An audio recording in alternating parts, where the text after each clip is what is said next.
all the tags right now. Yeah, Shooter Gang Mafia shit. Me and this bitch. Yeah, man. I'm in the cut with Film Your Drip. Nigga, I'ma get her. She a bad bitch with a lot of ass. She make my dick on. Nigga acting like he tryna fuck with some. But yeah, little boy. I said that had a nigga pull up, knock him up like that bitch cold. She been going for a career and shit. Career and music. Oh, I'm one of the hottest niggas right now, big brother. The hottest niggas in the parish. Yeah, man, I'm doing well with my shit. Seeing 300, 400,000 views a day depends on, you know, what I'm speaking on the audio, or what kind of video I'm dropping. Moving down here from New Orleans to, well, that's where you from, huh? New Orleans? Yeah, I'm from New Orleans, Louisiana. Alright, moving down here from New Orleans. How was your process? What you mean? Like I moved down here. It was like after Hurricane Katrina. Hurricane Katrina was in 2005. Yeah. You hear me? So I'm like, we moved down here like 2007. 2007 we moved to Hammond. And shit, I was a badass little nigga, dog. Like, you know, we moved down here. Shit, since 2007, shit, in my city. Okay,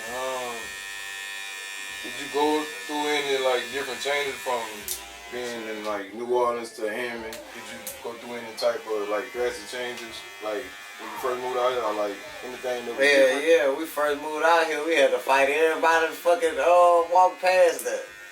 Cause we went from out here, you know, and we moved different, we breathed different, we walked different, we acted different, you know, so, you know, people that don't grow up in the same environment with each other, they really don't click-clack like that.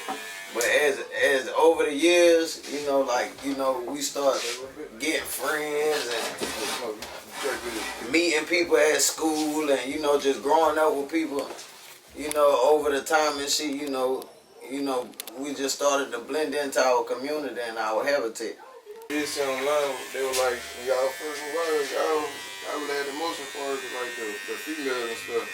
Shit, still got the motion, brother. We just got older, man. Time, you know, age. Ain't nothing changed but a number, a age, a time.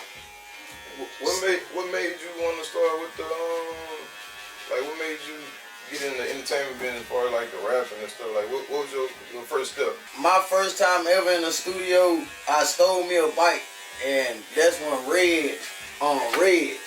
Remember they had the barbershop right there in 212? Mm-hmm. It was connected to a little store that they were selling clothes and shit. A long time ago, across the street from the yellow store in 212. You know, Reg had the studio in the barbershop in the back, so. You know, that's before they start going to yanking shit by the Heritage Center. But yeah, man, I always did love music because I ain't know how to really talk to people, man. So I used to express myself through my music. So I used to sit around other rappers and shit and try to figure out this shit. Alright. What was you remember your first show? My first show? Yeah. Shit.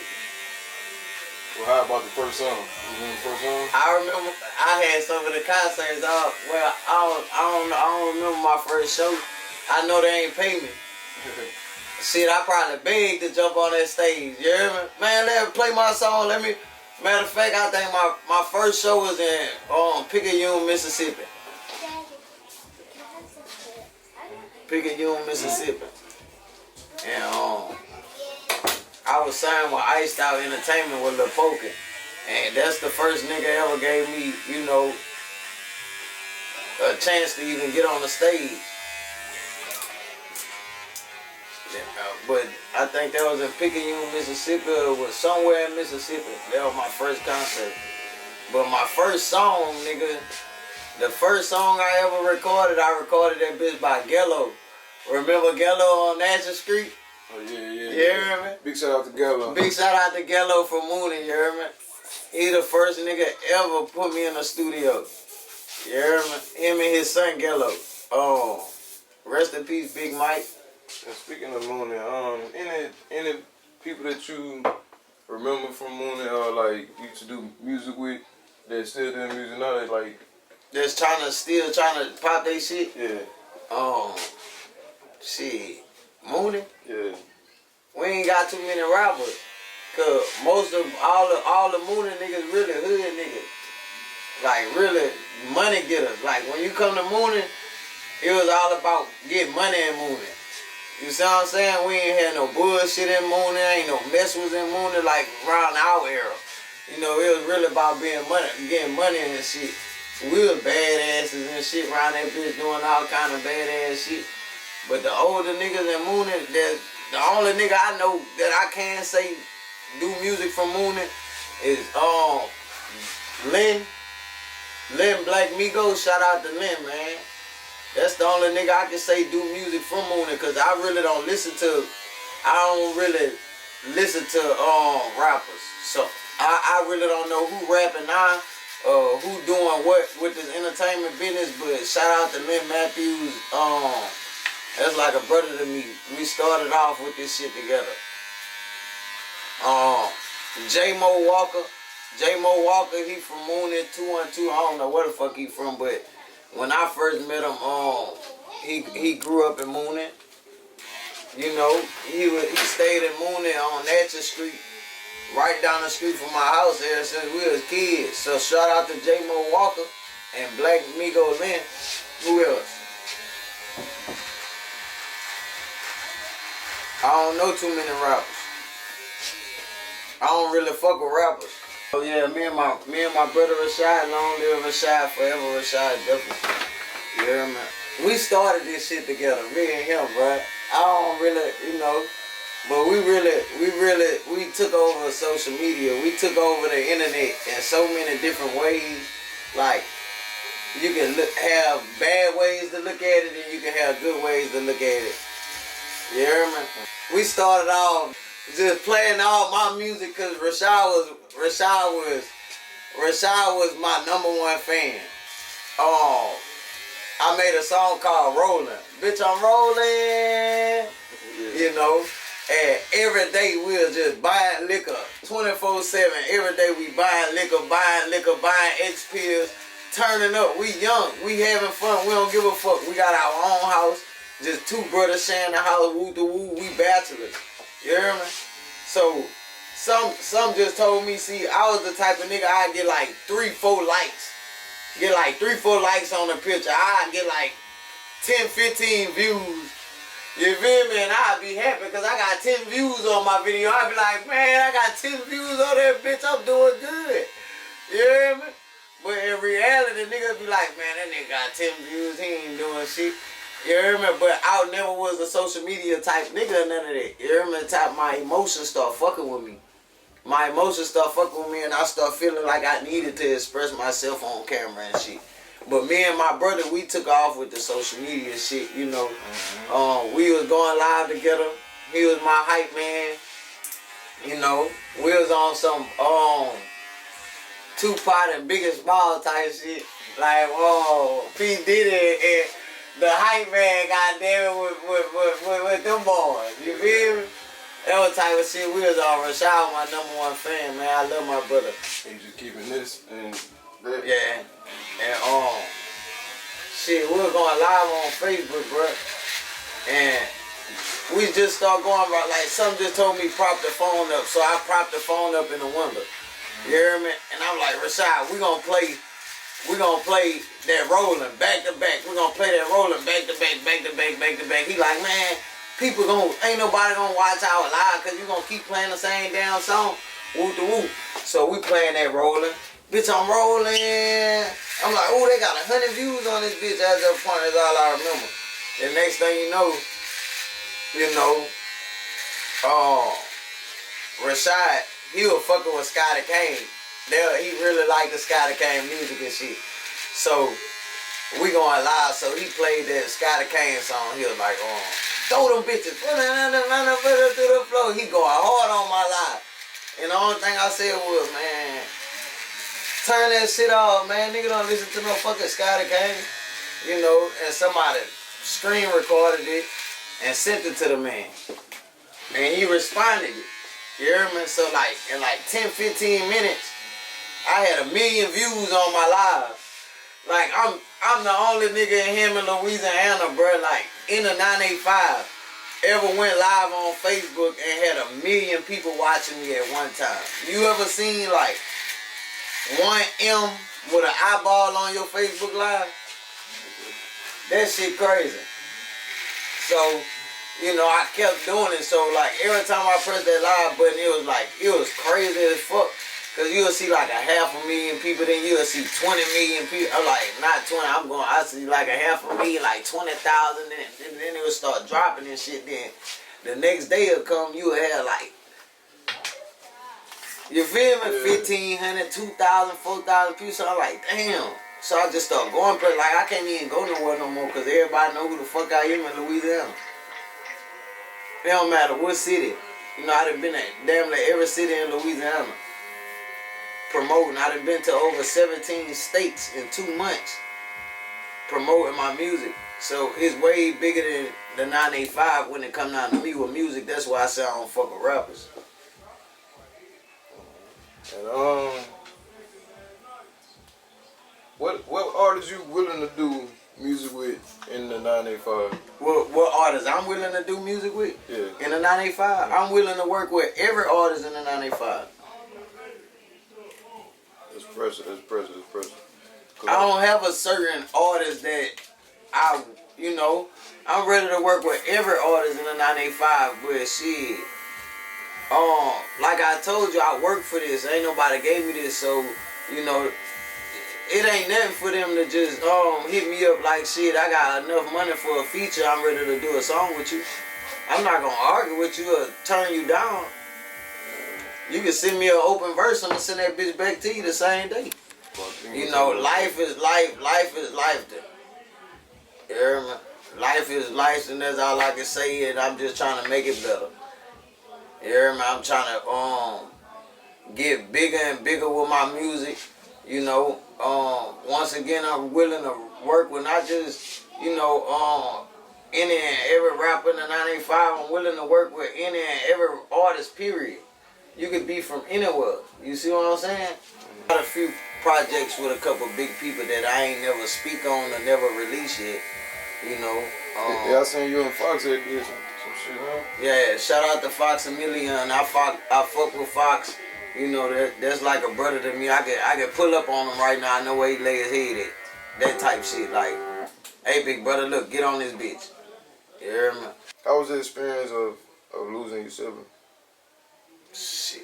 I lost Rashad, and all this shit doing is making me go harder. Because I get way more criticism. I get way more hatred. I get a lot of more love. It's a lot to deal with, but I know we only got one life, you know, so I can't just stop. So, you know, every time I think about my brother, I go harder.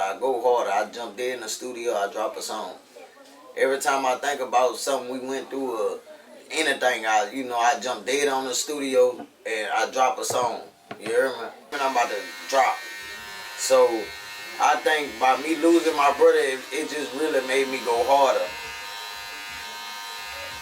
And I'm gonna be the greatest to ever do it from the 985. So, I've been underneath them niggas since I was a motherfucking peon, nigga. Since I was 7, 8 years old, I used to walk to their studios and shit. Behind the Swagman building. You hear me? So shout out to Lil Kelly. This is my first interview I ever had. Film your drip. I ain't never had an interview. Because he keep wanting to play our tab. Alright. Can he play yours? You know why? Because these niggas be want to put you on their podcast and interview and all that, and they ain't trying to pay you to interview or you or nothing. They just want you. You feel me? Tad, come turn my shit up. What is it? Your shit already turned. My mama, she always try to steal positive into me and shit. She always try to keep me uplifted. Like, she always trying to just keep me to stay focused and shit. She always talking to me about God and shit. Try to keep me in, keep me on the right track. Knowing I lost my brother and shit, she dealing with shit herself. You hear me? So she just try to keep me straight. And I got a wife. I'm married. How that process is like going from, when we were younger, we used to always be out, being around a lot of people. Like, I grew out of that because, the older you get, the longer you stay around somebody, you realize who the fuck you got around you. And over the time, a lot of shit changed, a lot of different shit happened, so there's a lot of trust issues, there's a lot of shit that had happened over time, so I done really ran away from a lot of shit I used to be around. And go record me a song in McDonald's parking lot or something. You know what I'm saying? I record everywhere I go. I keep my studio with me. So I might get out my car, I might see something. You heard me? And make a whole song based on some shit I just seen. You see what I'm saying? And one thing I'm gonna say, I really don't say nothing to the camera, but consistency is a motherfucker. What make you stay consistent like that, though? What you mean? What make me stay consistent? One thing, I love music. I'm not a rapper, so we gonna get that. We gonna get I don't put myself in the category of a rapper. I'm an artist. I'm a music artist. I make music about real life shit and a rapper. I forgot what your motherfucking question was. Come on, baby. Just move on. I forgot. All I heard was rap or something. Shit, I had to let y'all know I ain't no rapper. I don't fuck with rappers, but I got some fire ass music and I'm gonna be the next thing to blow. From Louisiana, ain't no nigga hotter than me.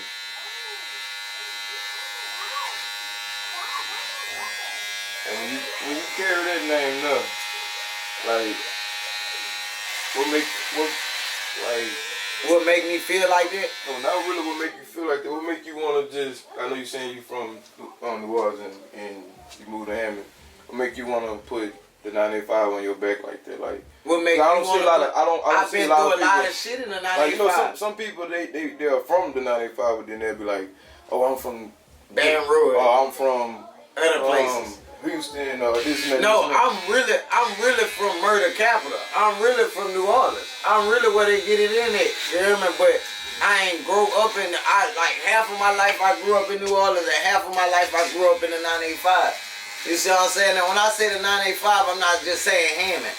I stayed from Ponchatoula all the way to motherfucking Macomb, Mississippi, all the way through Bogalusa and Covington and Slidell and everywhere dealing with a 985 area code. They know Lil Taz.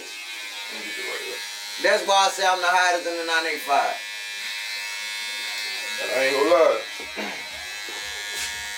As a kid, I ain't gonna lie. Hosting parties, I ain't gonna lie. You used to do a lot of shit as far as entertainment. Big facts. I ain't gonna lie. You made me start hosting parties and shit. Man, so you can go to a party and have fun and still get paid to be there. Big facts. That's what showed me. So even with the female drip shit, female drip started on parties. It wasn't no music videos, nothing like that. I started with parties, but I'm doing work, but I'm getting paid to have fun too. But it's now it's just everything it's all building up and stuff, man. So I hardly have time to do anything now. But when it comes consistent like that, and you getting shows every week and stuff like that, and the views going up every day and every. Yeah, I'm the only nigga that get 300,000, 400,000 views a day. And how you deal with it? It's stressful. It's not exciting. The fame is not exciting like people think it is. It's really stressful. It fuck with your mentally, son. It fuck with your emotions. It fuck with you mentally.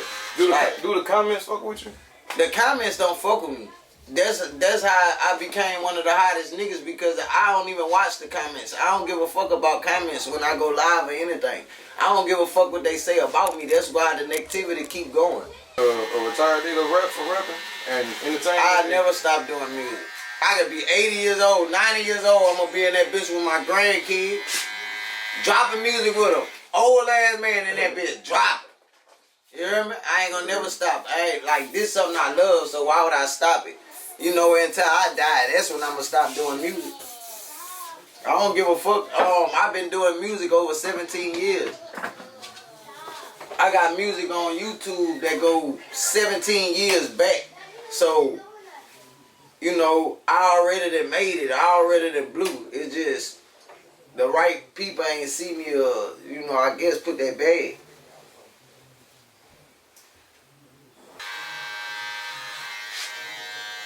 And the specific interviewers or like interviews you've been seeing lately that you want to get on or mess with?